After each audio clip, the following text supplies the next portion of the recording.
It's been a difficult 12 months with the global pandemic adding extra stresses to our lives. But how do we succeed post COVID? Rachel Brenke is a lawyer, business consultant, a cancer survivor, and a Team USA triathlete. She joins us live now. Hi, Rachel. Hi, how are you? That is quite the business card title you've got there. That's a lot of things you've ticked off. It's a lot, but it's life, and it's all been slowed down because of pandemic.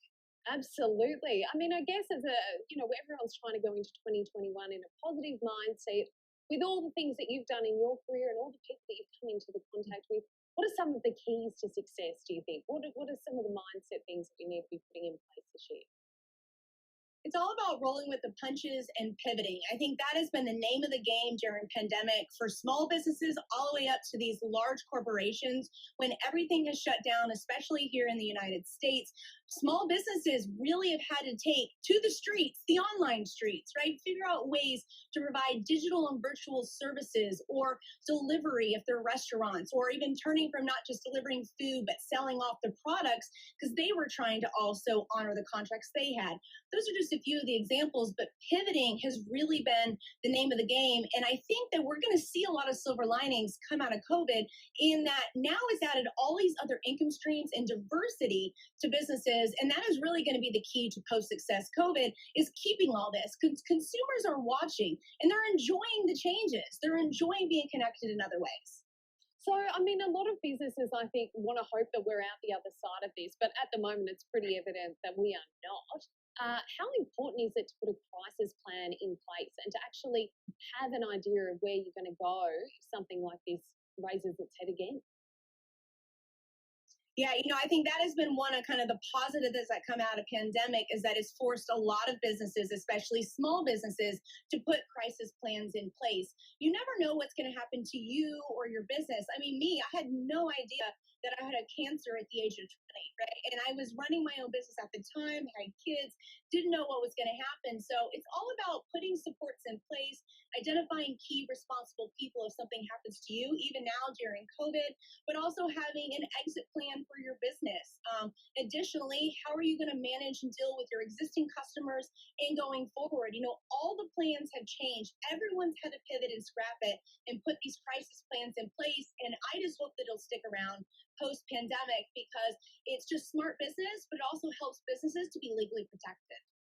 I think as well, from a small business point of view, a lot of them we know had to really shift online very quickly. And for some businesses, they just hadn't been operating in that space. How important is it to understand that digital landscape and to really know how to use those channels properly?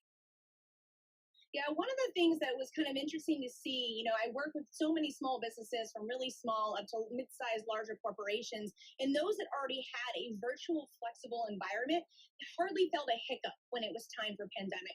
Sure, their physical businesses were cut down, but they all had the online infrastructure. So my hope is that now all these businesses will recognize and understand not only is having more virtual and flexible businesses cheaper overall, lowering us our footprint on the earth, but it's better overall for the mental health of all the workers and their customers. It just provides for a better experience for everyone. And for me, one of my big things is business. Yeah, we're here to make money. We're here to serve our consumers, but we're also to serve the world. So in ways that we can lower our footprint and be able to provide for a better environment is better for everyone. And that trickles down into our economy and to our consumers. I think it was a very easy 12 months. And I mean, certainly we're not out the other side by any means, but I think initially when we didn't really know what we were doing with, it was easy for people to sort of put their head in the sand, be very negative, and really struggle with trying to go through the day to day. You've been through a lot of adversity in your life and a lot of challenges. What do you think the keys to success are? I think it's honestly figuring out when it's sink or swim time, what are you going to do? And I think for pandemic, like I said a little bit ago, that it really forced business owners and actually even just non-business, just career folk looking around and seeing what do they really want out of life, elevating their quality of life, putting priorities there, but in order to be able to put the structure in place. So for me, I kind of had I wouldn't say the benefit of having cancer early on, but I had that pivotal moment that allowed for me to place quality of life and the things that I want above business. And so when this sort of stuff happens, I kind of hope that everyone will keep that kind of same mindset. Yeah, absolutely. Now, finally, I'd be remiss of me not to ask you. You're obviously over in the US at the moment. It's been a pretty tumultuous time over there. Joe Biden now in power, but the coronavirus pandemic certainly still continuing there. How are things there over there?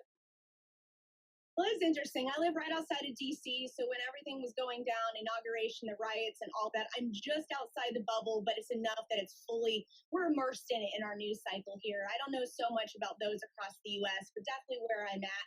And it's definitely impacting businesses and our families. You know, we're almost everyone in this area is connected to government or military at some point. So we all were touched by it. I keep hope. 2021 is a new year. We're hopefully, we're getting the vaccine. Hopefully, we're coming out the end of this and we'll all be better for it. Well, Rachel, cannot dispute your positive attitude. Thanks for joining us here on Ticker. We really appreciate your time. Thanks for having me. Rachel Brenke there, live from the US.